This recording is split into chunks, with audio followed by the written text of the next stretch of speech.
My 3 children attend a Montessori school. And recently, a fellow parent told me of her own bright, engaged, inquisitive son who had attended Montessori for a few years until a job loss in the family forced her to enroll him in a nearby, free, conventional public school. As she picked him up from his new bus stop, day after day, she began to notice something. She said, "I saw the light in his eyes dimming. His flame was extinguishing." She didn't talk about her son's grades at the new school, nor about the teacher qualifications, class size, or extracurricular activities. She didn't talk about how he would compete with China or increase our GDP. She talked about the flame inside him, dimming, extinguishing. To me, the fanning of this inner flame, the inner drive to learn and to develop, is the core contrast between Montessori schools and conventional schools. Conventional schools assume children need incentives for learning. Gold stars, A's, honor roll ribbons, popcorn parties.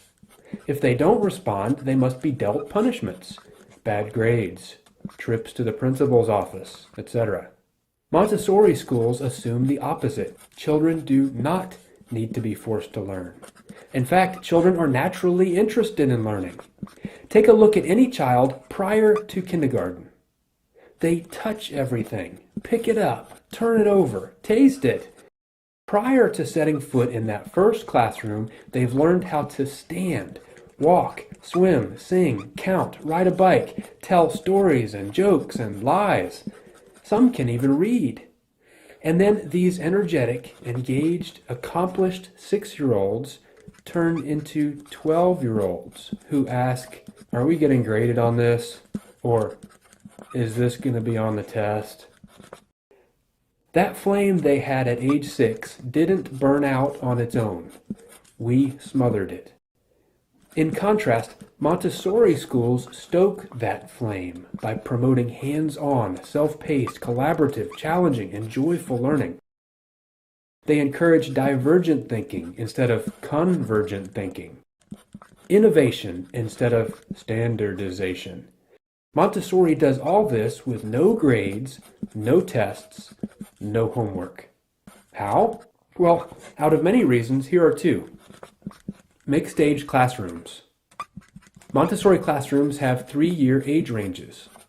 3 to 6-year-olds in one class, 6 to 9-year-olds in another, and so on.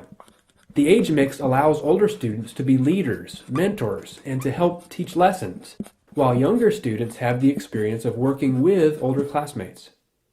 The teacher does not stand at the front, delivering the same information to 30 children while trying to keep all of them on the same page. Instead, the teacher moves around the room, working with students, one-on-one or in small groups. The age mix allows a child working on, for example, addition, to sit near another student working on multiplication. Each can see not only what they'll be doing in the near future and where they've been in the past, but why they're learning what they're learning and how it fits into the big picture. Seeing the big picture allows students to take ownership of their learning, a critical element in fostering each child's natural learning desire. Which leads to point 2, grabbing that student's interest while it's hot. A Montessori teacher told me about an 8-year-old girl in her class interested in long division. After demonstrating some examples, the teacher watched the girl create her own simple division problem. But after finding the quotient, the girl added another digit to the dividend, and another, and continued the calculation into the hundreds, thousands, then 10,000s, 100,000s, then millions, billions, trillions. As the calculations began to near the bottom of the page, the teacher, thinking quickly, brought over more paper and some tape.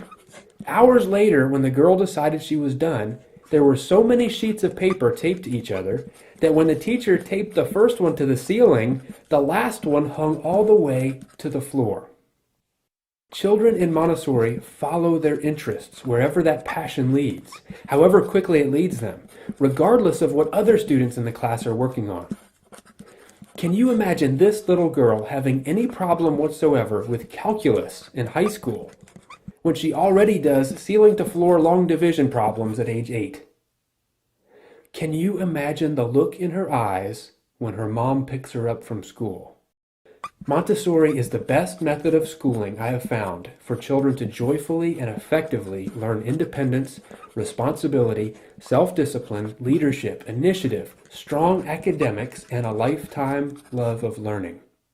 I urge you to visit a Montessori classroom to see for yourself. Sit in a class for 30 minutes. See the light in the children's eyes.